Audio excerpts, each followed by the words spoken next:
Hello बच्चों, आइए देखते हैं नीट 2025 का फिजिक्स का ये क्वेश्चन क्या कहता है।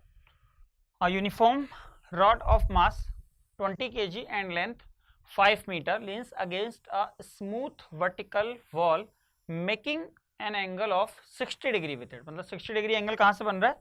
वॉल से बन रहा है। तो मैं इसको कुछ ऐसा ड्रॉ कर लेता हूँ। ये मेरी स्मूथ वॉल है, ये मेरा यूनिफॉर्म रॉड है। इस साइड वाली जो नीचे वाली सरफेस है, the floor and rest on the rough horizontal floor. Okay ठीक है, द अदर एंड है ना, मतलब ये वाली जो सरफेस है इसको बोल रहा है रफ है। ठीक है, ये रफ आपका हो गया फ्लोर। ठीक, जो ये यूनिफॉर्म रॉड है उसका मास दिया हुआ है बच्चों 20 kg है। यूनिफॉर्म रॉड है तो मैं मान सकता हूँ इसका सेंटर ऑफ मास यहाँ पे, यहां से इसका टोटल मास एक्ट करेगा जो कि होगा mg। ठीक है, इसकी लेंथ भी दी हुई है बच्चों, length is equal to 5 metre, ये भी दिया हुआ है। ये वर्टिकल वॉल से कितना एंगल बना रहा है? 60 डिग्री, ऐसा गिवन है। तो ये अगर 60 डिग्री है, ये 90 है, तो ये हो गया आपका बच्चों 30 डिग्री। उसके बाद क्या बोल रहा है, और कुछ गिवन है क्या हमें? ये 60 डिग्री हो गया, 5 हो गया, और इसका मास गिवन है, मास गिवन है 20, तो यानी कि ये हो गया 20 × 10 यानी कि 200 न्यूटन। इसका ये वेट फोर्स हो गया, क्योंकि जी की वैल्यू 10 लेना है, ऐसा अपन को क्वेश्चन में ही गिवन है। तो निकालना क्या है?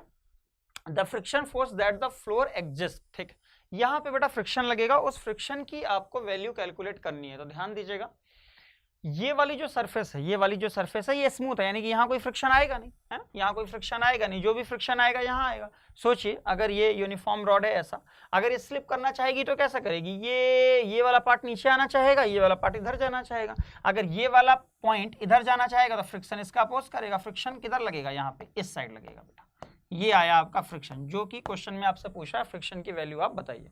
तो अपन को कौन कौन से फोर्स दिख रहे हैं? एक फ्रिक्शन फोर्स दिख रहा है, एक mg नीचे की तरफ दिख रहा है। क्या यहाँ पे कोई फोर्स आएगा? फ्रिक्शन तो बिल्कुल नहीं आएगा, क्योंकि सरफेस कैसी है? स्मूथ। यहाँ पे आएगा बच्चों एक नॉर्मल रिएक्शन। ठीक है, एक नॉर्मल रिएक्शन आपको यहाँ भी आना चाहिए। तो इसको मैं बोल देता हूँ n1 और इसको मैं बोल देता हूँ n2। अब जब ये सिस्टम इक्विलिब्रियम में है उस समय मुझे फ्रिक्शन की वैल्यू कैलकुलेट करना है। तो मुझे यहाँ जो बेस्ट वे दिख रहा है, इसको मैं बोल देता हूँ पॉइंट ए और इसको बोल देता हूँ पॉइंट बी।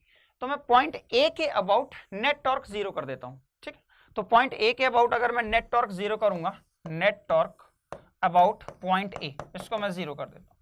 ठीक, net torque about point A. तो देखिए क्या होगा, नेट टॉर्क अबाउट ए के अबाउट लूंगा तो एक फोर्स यहां दिख रहा है मुझे n2, और ये वाली डिस्टेंस चाहिए पड़ेगी। तो ये वाली डिस्टेंस कैसे निकलेगी? ये दिया है 5 है ना, और ये दिया है 30, ये दिया है 60। तो 5 cos 60, 5 cos 60, 5 cos 60, cos 60 की वैल्यू 1/2, यानी कि ये कितनी हो गई? 2.5 मीटर। तो मुझे ये वाली चीज पता चल गई। ठीक, ओके, तो यहां से मैं लिख सकता हूं, अब देखिए n2 इनटू ये वाली डिस्टेंस दी हुई है आपको 2.5 है ना, ये टॉर्क हो गया अबाउट ए, ये फोर्स और ये डिस्टेंस। ठीक है, और कोई फोर्स दिख रहा है क्या? यस, mg दिख रहा है। तो ये हो गया क्लॉकवाइज टॉर्क, ये अभी मैंने लिखा anti clockwise torque is equal to clockwise torque. तो ऐसा कर दूं अगर मैं, is equal to clockwise torque कितना? mg की वैल्यू गिवन है आपको 200, और ये वाली डिस्टेंस चाहिए पड़ेगी मुझे, ये वाली। तो ये कैसे पता चलेगा? अगर ये 5 मीटर है तो इसका आधा कितना होगा? 2.5। अब इतनी डिस्टेंस चाहिए तो ये क्या हो जाएगी? 2.5 cos 30। तो 2.5 cos 30 की वैल्यू होती है √3/2। 2.5 से 2.5 मर गया, 2 से 2 मर गया, यानी कि ये हो गया 100।